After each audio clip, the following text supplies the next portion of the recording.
নমস্কাৰ ফ্ৰেণ্ড, মই আজি আপোনালোকৰ মাজত জলফাইৰ আচাৰ বনাব ওলাইছোঁ। আহকচোন চাওঁ কেনেকৈ বনাওঁ। জলফাইটো সিজাই এটা ৰ'দত দিব লাগে। তাৰপিছত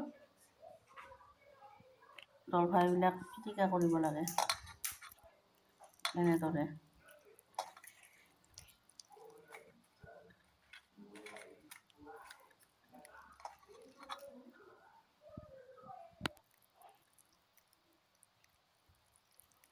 এইটো বহুত সহজ পদ্ধতি,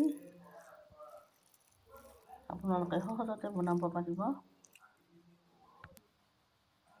এইখিনি উপকৰণ চব গুটি, ধনিয়া গুটি, জিৰা, শুকান জ্বালা এইকেইটাই আছে আৰু অলপমান পাঁচফোৰণ আছে।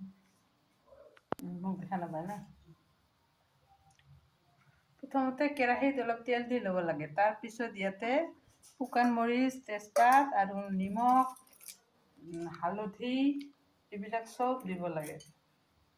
তাৰপিছত জলফাইখিনি ধুনীয়াকৈ ভাজি ল'ব লাগে। তাৰপিছত ধুনীয়াকৈ ভাজি লোৱাৰ পিছত যেতিয়া জলফাইখিনি ভাজা হ'ব, তেতিয়া গুড়খিনি গলাব দিব লাগে। গুড়খিনি গলাই দিয়াৰ পিছত তাতে জলফাইখিনি গুড়ত দি তাৰপিছত মছলাখিনি দিব লাগে। এতিয়া হোৱা নাই, এতিয়া জলফাইখিনি ভাজি ল'ম। নিমখ,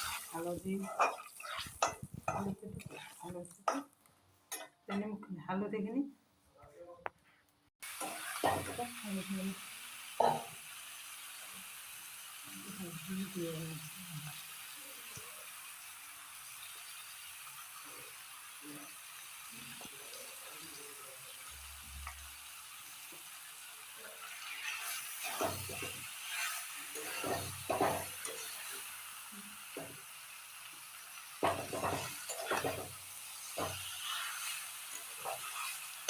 অলপ এতিয়া জালুকৰ গুড়া দি ল'ম। ৰংটো তেতিয়া ধুনীয়া হ'ব দেখিবলৈ।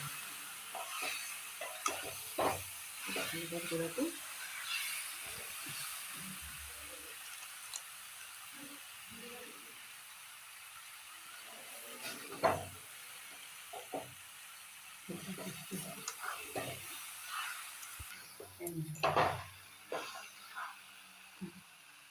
এতিয়া অলপ গুড়ি কৰি লোৱা মছলাখিনি ইয়াতে দি দিছোঁ।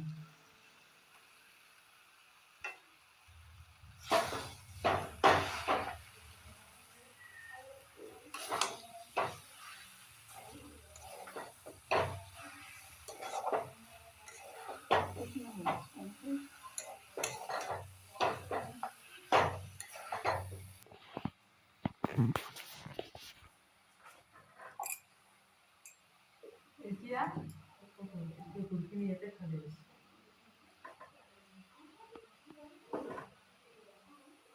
এতিয়া গুড়খিনি ইয়াতে ঢালি দিলোঁ।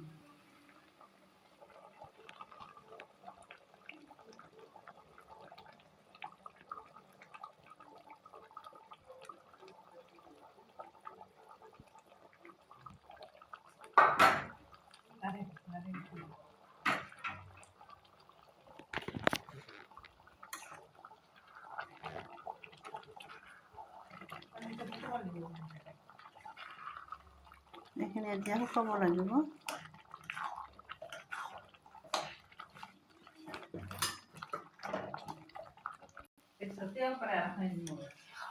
এইটো পানীটো শুকাই গৈছে এতিয়া গুড়ত।